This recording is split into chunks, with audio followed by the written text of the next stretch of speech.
Levila Dervishi, kush e mban Edi Ramën në pushtet?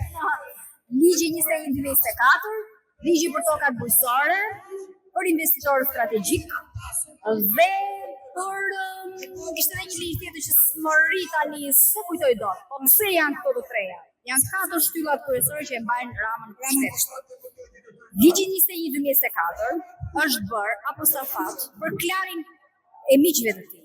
Se me këtë ligj ajo i jep të drejtën që këta miqtë e vet të zgjedhin dhe të vënë në hartën e Shqipërisë trojet më të bukura, sepse zonat më të mbrojtura janë zonat më të bukura të Shqipërisë, apo jo? Samiri, Qeti, Dunaku, ku diun, po them këta, se s'kam asgjë me këta, se mund të jenë bizneserë shumë mira, nuk e di si futem saj, po duke qenë se janë shumë pranë kryeministrit, zgjedhin se ku do të zhvillojnë bizneset e tyre. Po marr një shembull, në Kep Merli, a shkon ti dot andojna në Kep Merli të bësh plazh sot? Jo, nuk shkoj dot dhe nuk e di ku bija. Është një nga plazhet më të bukura shqiptare në jug të Saranës, në Ksami. Aty po nuk pagove hyrjen 100 euro, nuk shkon dot tek ai plazh. Në Green Coast andojna, a shkon ti dot lirshëm nëse do, nëse ke qenë? Nuk kam qenë asnjëherë dhe shumë e dita. Kjo është një shembull tjetër. Pra, duke qenë se është kjo gjëja që piktori dhe arkitekti i madh i Albanian Files, domethënë që ajo Albanian Files është prova e pa kontestueshme, fakt i pa kundërshtueshëm për sfakun për të nisur hetime. Sepse të gjitha ato projektet, pra çfarë ka Rama në mendje, i ka publikuar në atë libër. Në të ardhmen, i ka provë, në të ardhmen, i din gjithë shqiptarë se çfarë do bëj ai. Konsultimi publik të ka rënë. Pra një nga kriteret që ti duhet të zhvillosh një zonë, për shembull Zvërnecin, ishte konsultimi publik, nuk u bë. As i mori parasysh fare, i mori zvarr banorët dhe iku. Dhe vazhdon të ndërtojë ai, po ndërton edhe oligarkinë ndërkombëtare tani se kombëtaren e ka ndërtuar. Kështu që me këto po usurizuar këto të katërta Rama do mbretëroj.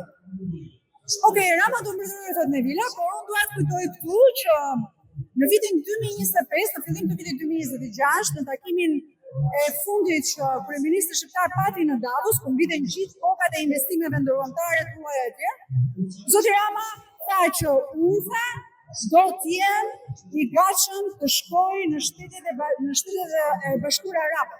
Pra, fiksionimi i kryeministrit shqiptar u tha me zë me figurë në intervistë që pati me një nga gazetarët e BBC-s dhe mediave amerikane, ku ai e mbështeste pikërisht investimet në Shqipëri drejt shteteve arabe.